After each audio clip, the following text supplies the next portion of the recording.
was able to claim my citizenship through my grandfather. And we went through the whole process, and here we are, living in Lucca and loving every minute of it. Absolutely. We decided once we were able to get citizenship, we were going to give a gift to one another and spend a year traveling throughout Italy looking for our perfect Italian town. Here we are living our best lives in Lucca. The hardest thing, though, was picking that perfect Italian town because there are so many of them. Yeah. We started very simply by what are our needs. You know, we weren't going to have a car, so we need a good train/bus line to get around it. We lived, while we were in Italy for a year, in hill towns, and we lived in flat towns, and flat towns were much better. Bicycle friendly, walking friendly. I didn't feel like a billy goat going up 17,000 feet. You know, it just, that's that. Let's see what else.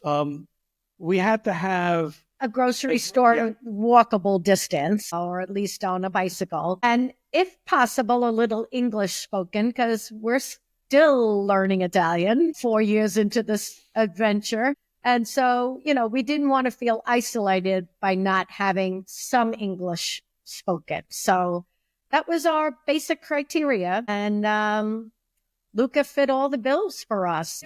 It just checked off all the boxes. It really did.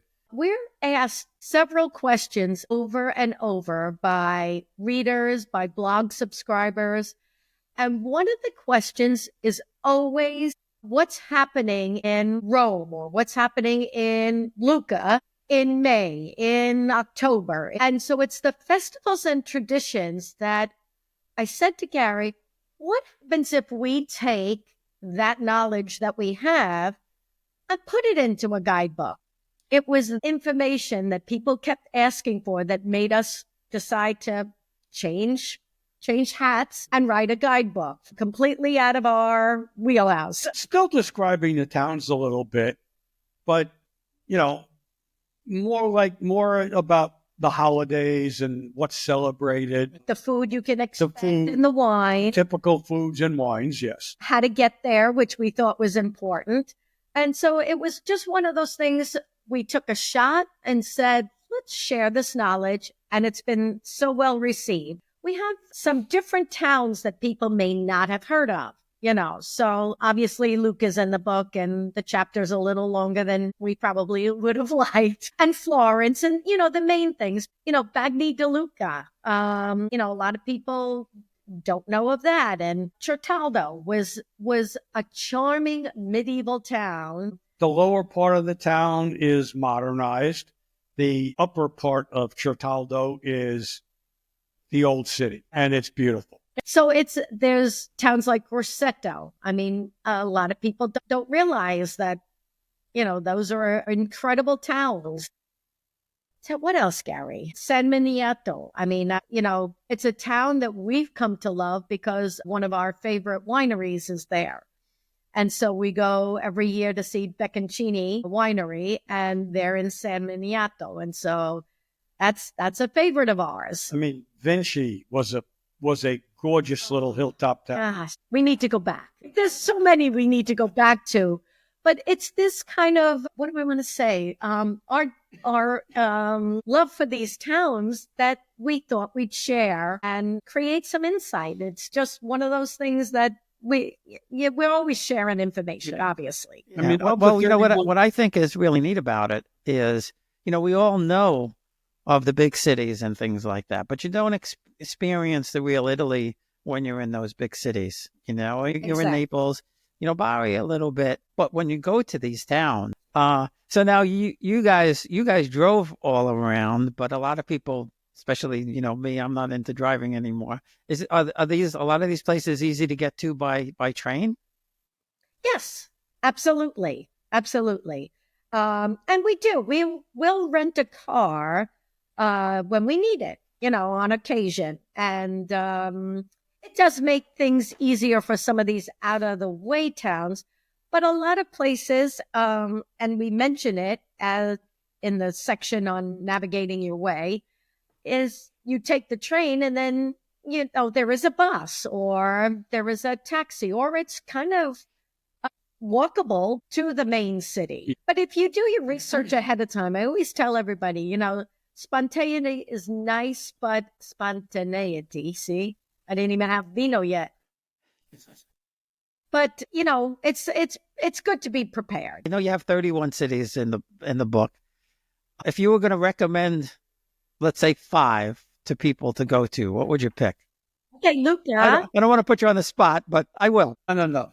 I would definitely, Luca is overlooked. It's always been overlooked. People that come to, especially on cruises, they come into Livorno, and there's day trips to Pisa and Florence.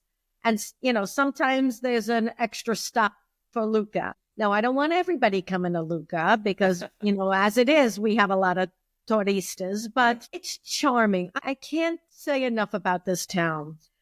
My favorite town, actually, in Tuscany, if I exclude Lucca, is Volterra.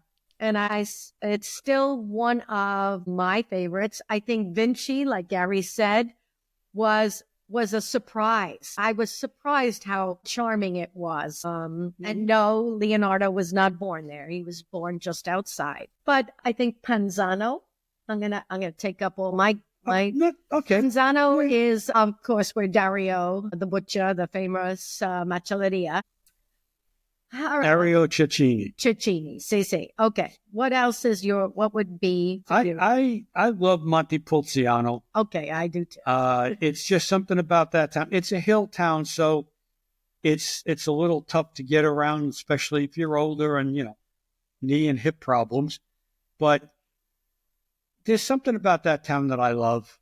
It just, I guess the wine has something to do with it. But anyway. That always has something to do with it, right? Yeah, so it's just, especially for Gary, Bob. It's just a town that you really do feel like they're happy to see you.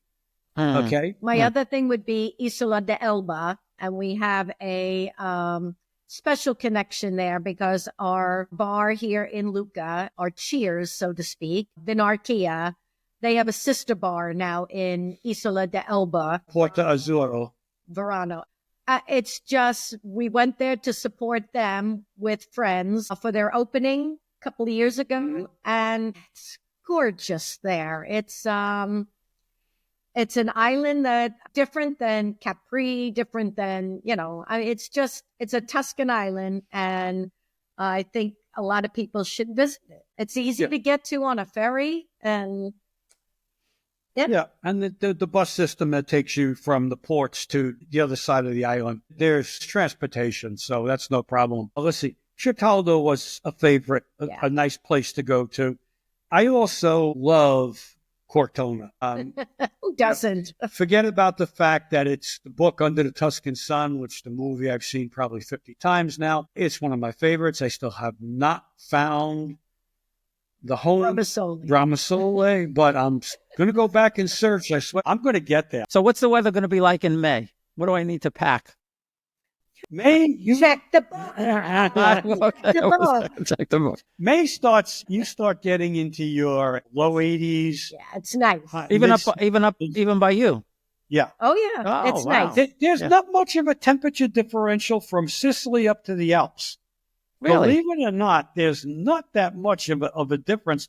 Everybody thinks, you go from the Mediterranean or the Caribbean up to Maine. Yeah. There's in wintertime, there's maybe a 5 to 7 degree differential. In the summertime, there might be a 10 to 12. Yeah. But it's not that different. Yeah. It's, and that we do have a section in the book on the seasons. So, what to pack, things like that, what to be aware of.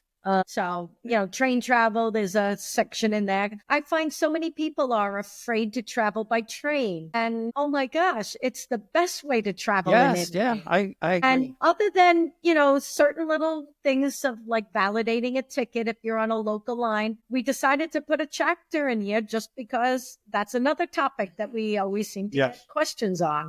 That's great. That's great. Yeah. So before we go, where can people find the books and why don't you give us how they can find your blog? Okay, So the blog is easy. It's OurItalianJourney.com. The first book is Our Italian Journey. We were very creative. Second book is When Your Heart Finds Its Home. And again, those are both memoirs. Our new guidebook, that's not traditional by any means, is Tuscany Treasures, A Journey Through 31 Towns. I will give you an inside scoop. We are now working on Umbria because this one was so well received. We're using the same format and going to include the same information. When you do the Umbria book, we'll have to do this again, but we'll do it for every region that you do. So we'll just keep coming back. We'll see how long we last. But thanks again for being here. Really appreciate it, and some really good advice for everybody. Thanks, Bob. Thank you.